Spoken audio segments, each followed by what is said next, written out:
हाँ, तो अपन अब मूर्छना वैसे तो कल पढ़ ली थी, और थोड़ा आज डिटेल में पढ़ लेते हैं।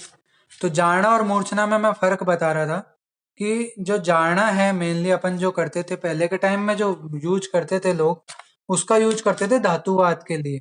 धातुवाद मतलब कि जो लोहा आदि जो चीप मटेरियल थे, उनसे स्वर्ण आदि धातुओं की प्राप्ति के लिए जो है वो जारना कर्म करते थे। धातुवाद के बारे में आपने पढ़ा भी है कि पारद से क्या करते थे, वो स्वर्ण आदि धातुएं बनाने की कोशिश करते थे। ठीक है, तो जारना का वो वहां पर प्रयोग करते थे। इसके अलावा उसका अब पारद है, उसमें अन्य द्रव्यों के जब गुण ऐड होंगे तो वो व्याधि नाशन भी करेगा ही करेगा।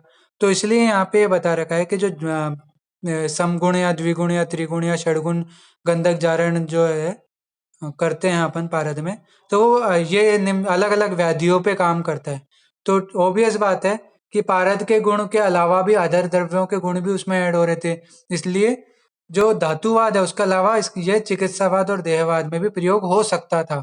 इसका जो है क्लिनिकल पर यूज भी किया जा सकता था। लेकिन जो लोग थे वहां पे, वो किसके लिए प्रयोग कर लेते थे कि हाँ भाई अपन को जो है एक्सपेंसिव मटेरियल्स वगैरह जो है प्राप्त करने हैं इससे। फिर यहाँ पर वेड आदि यंत्रों का प्रयोग नहीं करते थे। यहाँ पे बालू का यंत्र, कच्छप यंत्र आदि का प्रयोग करते थे, और वेड जो है जैसे कि शाराष्टक, पंचलवण, इनका प्रयोग नहीं करते।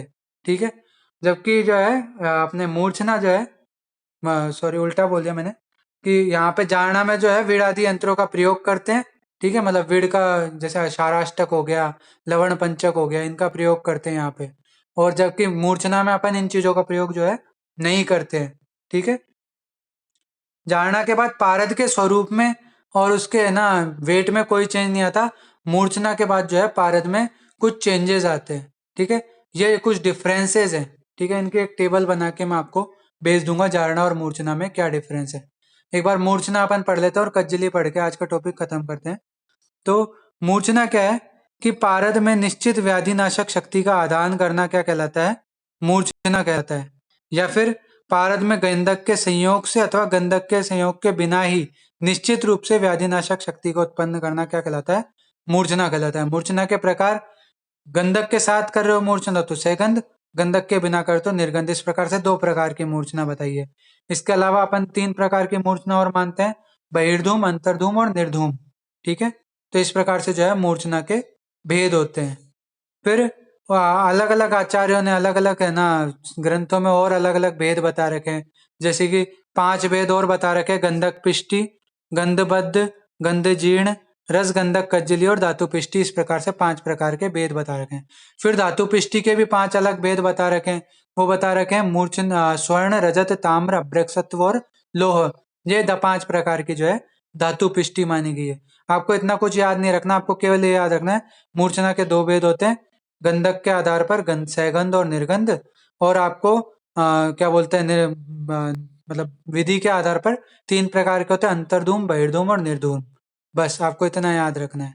ठीक है, कुछ विद्वान जो होते हैं वो मूर्छना और जारना को जो है पर्यायवाची मानते हैं। पर्याय मतलब एक दूसरे का सिमिलर ही मानते हैं, मतलब मूर्छना और जारना में कुछ लोग कोई अंतर नहीं मानते हैं। ठीक है, फिर जारना संस्कार से पारद में निश्चित व्याधि नाशक गुण उत्पन्न नहीं होता है। जो मैं आपको बात कर रहा था कि जारना मेनली अपन किस लिए यूज करते थे, धातुवाद के लिए यूज करते थे, देहवाद या चिकित्सावाद के लिए यूज नहीं करते थे। इसलिए यहाँ पे बोला गया है कि जारना संस्कार से पारद में निश्चित व्याधि नाशक गुण उत्पन्न नहीं होता है, जबकि मूर्छना से जो है निश्चित व्याधि नाशक गुण जो है उत्पन्न होता है। यही एक डिफरेंस माना जाता है। ठीक है, तो मैं आपको फिर एक बार जारना और मूर्छना में डिफरेंस बता देता हूँ। पहली बात तो, जारना का प्रयोग किसके लिए करते थे, धातुवाद के लिए, और मूर्छना का किसके लिए करते थे, जो अपन रोग नाशन के लिए जो है निश्चित व्याधि नाशक के लिए मूर्छना का प्रयोग करते हैं। ठीक है, दूसरी चीज कि जारना के बाद जो है पारद के स्वरूप में, पारद के वेट में कोई चेंज नहीं होता था, और मूर्छना के बाद जो है पारद पूरी तरह जो है स्वरूप में चेंज हो जाता है। जैसे कि पारद का गंधक के साथ जब अपन मूर्छना करते हैं, मर्दन वगैरह करते हैं, तो पारद किस वर्ण का हो जाता है? कृष्ण वर्ण का। ऐसे ही स्वर्णमाक्षिक आदि के साथ करते हैं तो वो स्वर्ण वर्ण का हो जाता है। समझ रहे हो? तो पारद के कलर में, पारद के कंसिस्टेंसी में, पारद के स्वरूप में चेंज हो जाता है। तो मूर्छना में ये अंतर है और जारना में ये अंतर है। जारना में स्वरूप पारद का नहीं बदलता, पारद का वेट नहीं बदलता, जबकि मूर्छना में जो है पारद का वेट भी बदलता है, स्वरूप भी बदलता है। तीसरा अंतर यह है कि जो है जारना के बाद जरूरी नहीं है कि पारद जो है व्याधि का नाश ही करे। ठीक है, हाँ, जारना के बाद अन्य धातुओं के गुण उसमें ऐड होते हैं, लेकिन वो व्याधि नाशन भी कर सकता है और नहीं भी कर सकता, इसके कोई इफेक्ट क्लियर नहीं है। जबकि मूर्छना में क्या दे रखा है? निश्चित व्याधि नाशक क्षमता उत्पन्न होना। ठीक है, चौथा अंतर क्या है? जारना में वीड़ आदि द्रव्यों का जो है प्रयोग किया गया है। ठीक है, जैसे अपन ने पढ़ा था ना, वीड़ आदि द्रव्यों और है ना बालुक आदि यंत्र में जो है पारद के साथ अन्य द्रव्यों का जारण करना या पारद में अन्य द्रव्यों को पचाना। ठीक है, पारद द्वारा अन्य द्रव्यों का खा जाना क्या कहलाता है? जारना कहलाता है। तो चौथा अंतर अपन ये बोल सकते हैं कि वीड़ आदि द्रव्यों का प्रयोग किस में करते हैं? जारना में, जबकि मूर्छना में वीड़ आदि द्रव्यों का प्रयोग नहीं करते। इस प्रकार से 4-5 अंतर आप आराम से लिख सकते हो। इसकी जो भी टेबल होगी मैं आपको बना के भेज दूंगा, जारना और मूर्छना में अंतर की। ठीक है धर्मेंद्र, अब अंतर समझ में आ गया? हाँ, ठीक है, बाकी एक टेबल में बना के भेज दूंगा, उससे और आपको अच्छे से क्लियर हो जाएगा। ठीक है, मूर्छना के भेद मैंने बताई दिए, अलग अलग आचार्यों के अकॉर्डिंग अलग अलग है। ठीक है, रस तरंगिणी के अनुसार गंधक के आधार पर बता रखे सैगंध और निर्गंध, अंतर्धूम बहिर्धूम और निर्धूम वो प्रक्रिया के आधार पर है। और आयुर्वेद प्रकाश क्या बोलता है कि गंध पिष्टि, गंधबद्ध, रसजीर्ण, रसगंधक कज्जली और धातु पिष्टि, इस प्रकार से 5 प्रकार के जो है मूर्छना के भेद माने जाते हैं। ठीक है, फिर अपन आगे चलते हैं। यहाँ पे अलग अलग जो है प्रक्रियाएं बता रखी हैं जो अपन बाद में पढ़ेंगे। रस औषधियों के निर्माण विधि के आधार पर भेद भेद कि खलवीय रसायन, परपटी, कुपीपक और पोटली, 4 प्रकार के जो है रस औषधियां होती हैं। ठीक है, निर्माण विधि के आधार पर। तो उसके अलग अलग एग्जाम्पल यहाँ पे दे रखे हैं, आप 2-2 3-3 एग्जाम्पल याद कर लेना। ठीक है, अपन मूर्छना के लक्षण देखते हैं कि मूर्छना हो गई, उसके बाद पारद कैसा दिखता है, क्या हो जाता है अंतर उसमें। तो शुद्ध गंधक के साथ शुद्ध पारद को खल में अच्छी प्रकार से मर्दन करने पर पारद अपनी गुरुता व चपलता को त्याग कर कज्जलवत कृष्ण वर्ण का हो जाता है। ठीक है, जबकि जारना में क्या हुआ था? पारद के स्वरूप में, पारद के वेट में कोई चेंज नहीं हुआ था, तो कज्जलवत कृष्ण वर्ण का सूक्ष्म चूर्ण हो जाता है। इसे रसविज्ञ मूर्छना कहते हैं। यह अनुपान भेद से अनेक रोग समूहों को नष्ट करने वाला होता है। पारद जब अपनी गुरुता व चपलता को त्याग कर कृष्ण वर्ण का चूर्ण हो जाता है तो उसे मूर्छना जानना चाहिए। यह अनेक वर्ण का भी हो सकता है। ठीक है, जैसे यहाँ पे बता रखा है एग्जाम्पल के लिए कि अगर क्या बोलते हैं, अग्नि पर पाक करते कज्जली को तो रक्त वर्ण का रस सिंदूर प्राप्त होता है। नागवंग आदि मिलाने पर स्वर्ण सदृश चमकीला स्वर्णवंग बन जाता है। ठीक है, इस प्रकार से अलग अलग कलर का भी हो सकता है। अब मूर्छना करने के बाद क्या फल मिलता है, क्या उसके लाभ होते हैं, तो यहाँ पे बता रखा है कि पारद मृत होकर देह सिद्धि प्रदान करने वाला होता है। मूर्छित होकर पारद व्याधि का विनाश करता है। कहीं पर मृत पारद रसायनार्थ और मूर्छित पारद जो है देह सिद्धि या अमृतत्व के लिए भी प्रयोग किया जाता है। मतलब उसका एज ए रसायन या फिर एज ए अमृतत्व, अमरता प्राप्त करने के लिए भी जो है प्रयोग किया जाने की बातें कई जगह लिख रखी है। लेकिन चिकित्सा के रूप से तो अपन प्रयोग करती है, निश्चित रूप से व्याधि नाश करने वाला तो वो होता ही है। फिर मूर्छन संस्कार और मूर्छना में भेद की अपन बात करें तो मूर्छन संस्कार तृतीय नंबर का संस्कार था, जो वो त्रिदोष को हरने वाला होता। त्रिदोष कौन से? नैसर्गिक जो दोष थे, विष, वन्नी, मल को जो है नष्ट करने वाला था। जबकि मूर्छना पारद में निश्चित व्याधि नाशक क्षमता को उत्पन्न करने वाला होता है। मूर्छन संस्कार क्या होता है? उसमें जो है औषधियों से जो है पारद नष्ट पिष्ट हो जाता है। जबकि मूर्छना के बाद क्या होता है? पारद सेवन योग्य होता है। फिर अपन पारद में स्थित नागवंगादि दोष को जो है मूर्छित करते हैं मूर्छन संस्कार के द्वारा, जबकि मूर्छना के द्वारा विभिन्न कल्पनाएं तैयार करते हैं अपन। ये जो है मूर्छन संस्कार और मूर्छना में भेद हो गए। अब सैगंध और निर्गंध मूर्छना के फल की अगर अपन बात करें तो अगर गंधक के साथ अगर आपने पारद की मूर्छना की है तो उसका अपन सेवन, उस औषधि का अपन सेवन दीर्घ काल तक करते हैं तो भी जो है अपने पारद का कोई टॉक्सिक इफेक्ट अपने शरीर पर नहीं होता है, ठीक है। जबकि निर्गंध को अगर अपन कुछ समय बाद, व्याधि से ठीक होने के बाद कुछ समय तक अगर यूज करते हैं तो भयंकर पारद विकार जो है उत्पन्न होते हैं, ठीक है। सगंध मूर्छना में गंधक योग से पारद विकार उत्पन्न नहीं करके जो है मल मार्ग या स्वेद आदि से मार्गों से जो है अपने आप ही जो है पारद जो है बाहर निकलने लग जाता है, अतः उसका लंबे समय तक प्रयोग हानिकारक नहीं होता है। जबकि निर्गंध मूर्छना में पारद प्राय फिरंग, उपदंश आदि जो है एसटीडी रोग जो है उत्पन्न कर देता है, ठीक है, और भी अदर तरह के रोगों को जो है उत्पन्न करने वाला होता है। तो सगंध और निर्गंध मूर्छना का आपने अंतर देख लिया कि गंधक क्यों इंपॉर्टेंट है। तो गंधक के जितने योग हैं वो अपन दीर्घ काल तक प्रयोग कर सकते हैं, उनके कॉम्प्लिकेशंस कम होते हैं या नेग्लिजिबल होते हैं। जबकि निर्गंध जो द्रव्य है, निर्गंध जो योग है, उनको अपन लंबे टाइम तक यूज नहीं कर सकते, व्याधि ठीक होने के बाद तो बिल्कुल यूज नहीं कर सकते स्वस्थ व्यक्ति में। और तीसरी बात यह कि अगर आप यूज करते हो तो कॉम्प्लिकेशन के रूप में अनेक रोग उत्पन्न हो सकते हैं, ठीक है। अब यहाँ पे मूर्छना हेतु पारद के जो है मान बता रखे हैं, अलग अलग आचार्य अलग अलग मान बताते हैं। आपको तो मिनिमम वैल्यू याद रखनी है कि कम से कम जो है आधे से एक पल तो मिनिमम वैल्यू रखनी चाहिए। कुछ आचार्य आधा पल यानी 24 ग्राम वैल्यू बताते हैं, और कुछ आचार्य एक पल वैल्यू बताते हैं कि हाँ इतनी मात्रा में पारद तो होना ही चाहिए, ठीक है। तो इस प्रकार से जो है पारद की मूर्छना अपन ने पढ़ ली। फिर आती है कज्जली निर्माण। कज्जली क्या होती है? पारद और गंधक का जो है योग कज्जली कहलाता है कि बिना किसी द्रव पदार्थ के गंधक आदि द्रव्यों या किसी धातु के साथ पारद को मर्दन करके चिकना काजल के समान कृष्ण वर्ण का चूर्ण बनाने को जो है कज्जली कहते हैं, ठीक है। एक तो परिभाषा ये हो गई, धातुर्भि गंधकाद्यश्च निर्द्रवी मर्दितो रस है सुश्लक्ष्ण कज्जलाभो असौ कज्जली इत्यभि दीयते। कि भाई जो भी अपन धातु वगैरह है उसको पारद में मिलाकर अच्छे प्रकार से मर्दन करके काजल के समान जो है काले वर्ण का जो चूर्ण बनाते हैं उसको अपन क्या बोलते हैं? कज्जली बोलते हैं।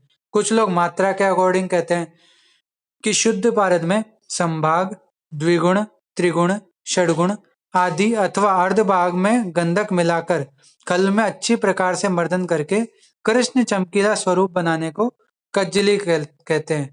कि अर्ध समानम द्विगुण मिताद्या गंधक चूर्णात पारदकस्य मर्दन जन्ना मसरण काया कज्जल रूपा कज्जली का सा, ठीक है। तो इस प्रकार से जो है कज्जली की परिभाषा बताई गई है, ठीक है। अब आगे अपन आते हैं कज्जली का प्रयोग।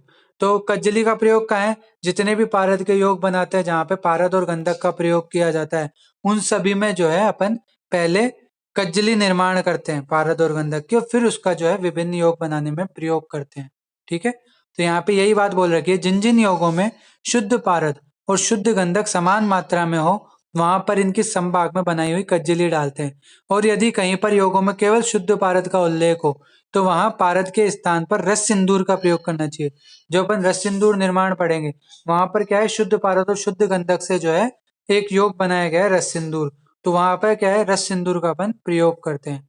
जिन योगों में पारद की अपेक्षा जितना अधिक गंधक हो वहां पर कज्जली के अतिरिक्त अधिक गंधक डालकर जो है कज्जली बनानी चाहिए। इसके विपरीत जिन योगों में गंधक की अपेक्षा पारद का भाग अधिक हो वहां पहले उसी अनुपात में जो है पारद गंधक की कज्जली अच्छे प्रकार से बनानी चाहिए। कुल मिला के यहाँ पे ये बता रखा है कि अगर आपको पारद के साथ गंधक का कहीं भी यूज करना हो तो उसका प्रयोग कज्जली रूप में करें, और जहां पर केवल पारद का निर्देश किया हो वहां पर भी आप पारद के स्थान पर रस सिंदूर का प्रयोग करें। रस सिंदूर क्या है? योग है जो कूपी पक्व कल्पना में बनाते हैं, और उसमें कौन कौन से कंटेंट है? पारद और गंधक, ठीक है। तो ये कुल मिला के जो है अपन पारद और गंधक का कहीं भी यूज करेंगे तो कज्जली रूप में या रस सिंदूर रूप में करेंगे, बस ऐसा इसने बता रखा है। कज्जली के गुण क्या है? सहपान और अनुपान की विशेषता के अनुसार कज्जली संपूर्ण रोगों को नष्ट करने वाली होती है। ये पुंसत्व की वृद्धि करने वाली होती है और तीनों दोषों यानी वात पित्त कफ का जो है शमन करने वाली होती है, ठीक है। कज्जली की परीक्षा अपन कैसे कर सकते हैं कि कज्जली प्रॉपर बन गई है? तो कज्जली को बनाकर उसकी अच्छी तरह से परीक्षा करनी चाहिए। यदि कज्जली अच्छी होगी तो उसमें पारद की चमक नहीं दिखेगी। जब आप कज्जली निर्माण करते हो तो वो एकदम ब्लैकिश कलर की होती है, एकदम काली, जैसा काजल होता है ना बिल्कुल काला।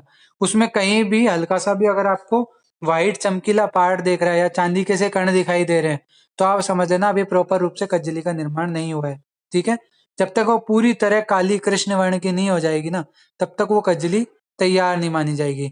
इसके अलावा बनी हुई कज्जली को अल्प मात्रा में हथेली पर रखकर उसमें 2-4 बूंद पानी डालकर अंगुली से मर्दन करके जल को सुखाने पर, सूर्य की रोशनी में देखने पर पारद के सूक्ष्म कण नजर आए तो कज्जली ठीक नहीं बनी है। कुल मिला के अपन को पारद के कण ढूंढने हैं उसमें। अगर कण नहीं दिख रहा है एक भी, तो मतलब कज्जली पूरी तरह तैयार होगी। अगर कण दिख रहा है तो उसको और मर्दन करने की जरूरत है। ठीक है, कुल मिला के अपन को पारद के कण नहीं दिखने चाहिए। इसकी दो तरह की विधियां बता रखी है। पहली ये कि नॉर्मली आंखों सामान्य आंखों से आप नॉर्मली देखो कि हाँ भाई उसमें पारद का कोई कण तो नहीं दिख रहा। अगर नहीं दिख रहा तो फिर थोड़ी सी कज्जली आप जो है अपनी हथेली पर डालो, उस पर 2 से 3 बूंद जो है पानी के डाल के और अच्छे से जो है उसको मिक्स कर लो। फिर जब वो सूख जाए आपके हाथ में, तो फिर अच्छे से सूर्य की रोशनी में या फिर लाइट जला के जो है आप अच्छे से चेक करो कि कोई चांदी का सा पार्टिकल तो नहीं दिख रहा। अगर दिख रहा है तो आप समझ जाओ कि कज्जली अभी पूरी तरह तैयार नहीं हुई है। ठीक है, कज्जली के अलग अलग योग तो रस परपटी, रस सिंदूर, मकर ध्वज, सिद्ध मकर ध्वज योग, इस प्रकार से जो है अनेक योगों में कज्जली का प्रयोग किया जाता है। ठीक है, इस प्रकार से हमारा कज्जली टॉपिक भी आज पूरा हो गया। तो रस औषधियों के प्रकार यानी रस औषधियों के जो विभिन्न अपने विधियां हैं कि भाई कूपी पक्कू कल्पना हो गई, खलवीय कल्पना हो गई, परपटी कल्पना हो गई, इनको अपन कल डिस्कस करेंगे। ठीक है, और आपके अभी जो भी क्वेरी अगर आपके कोई शेष रह गई है तो आप ग्रुप पे डाल दो। और ये जो मूर्छना और जारना में अंतर है वो मैं अभी आपको जब जैसे ही टाइम मिलता है मैं आपको ग्रुप पे डाल दूंगा। ठीक है, एक्चुअली क्या है मेरे को इन दिनों टाइम बिल्कुल नहीं मिल रहा। मेरे घर में है ना 2-3 डेंगू के पेशेंट है, तो उनकी देखभाल में मेरा पूरा टाइम चला जाता है। ठीक है, तो मेरे को ना तो प्रॉपर रिवीजन का टाइम मिल रहा, ना मैं खुद का पढ़ पा रहा। तो इस वक्त थोड़ा प्रॉब्लम चल रही है मेरे फैमिली में, तो इसलिए मेरे को थोड़ी क्लासेस ऐसी ही हो रही हैं। ठीक है, फिर भी आपके कोई डाउट हो ना तो आप ग्रुप में पूछ लिया करो। ग्रुप बना ही इसलिए, यहाँ पे क्लास में आप पूछ ले तो मैं फिर अभी यहाँ से जाते ही बिजी होने वाला हूँ, तो मेरे को फिर ध्यान नहीं रहता कि आपके क्या क्या क्वेरीज थी। अभी भी कई क्वेरीज ऐसी हैं जिनका है ना आंसर मैंने नहीं दिया है, उनके मेरे को आंसर देने हैं। ठीक है, लेकिन वो ग्रुप में नहीं पूछ रहे तो मेरे को आइडिया नहीं है क्या क्या है, मैं भूल चुका। फिर भी जैसे जैसे याद आएंगे या तो मैं ग्रुप पे जो अपने आप डालता जाऊंगा आंसर सुन के, या फिर आप लोग ग्रुप पे जरूर पूछें ताकि मेरे को पता रहे कि हाँ आपके ये क्वेरीज है। ठीक है, तो अपन कल पढ़ेंगे अब जो भी कल्पनाएं हैं और पारद को कंप्लीट करेंगे। ठीक है, फिर लास्ट जो है स्टैंडर्डाइजेशन वाला टॉपिक वो अपन या तो 31 को 1-1.5 घंटे की क्लास लेके कंप्लीट कर लेंगे, या फिर 1 तारीख को जो है उसको कंप्लीट करेंगे। फिर उसके बाद एक दिन एक स्पेशल क्लास रखेंगे जिसमें जो भी क्वेरीज होंगी आपकी मैं उनका सॉल्यूशन करवाऊंगा।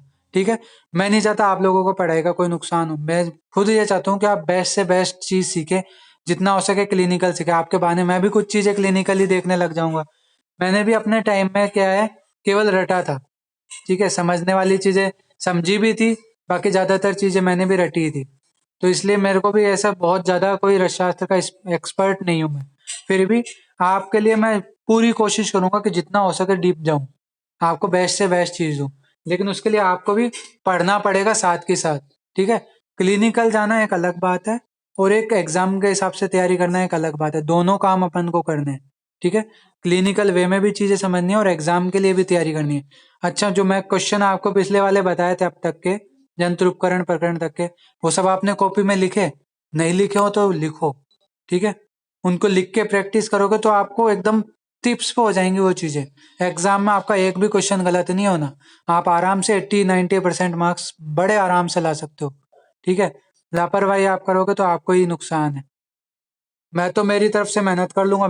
6 महीने के लिए आप लोग कुछ भी पूछ सकते हो रसशास्त्र वैशज्य से रिलेटेड, और मैं बाध्य हूँ, मैं बताऊंगा भी।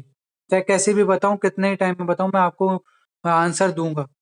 और मैंने कभी मना भी नहीं किया। ठीक है,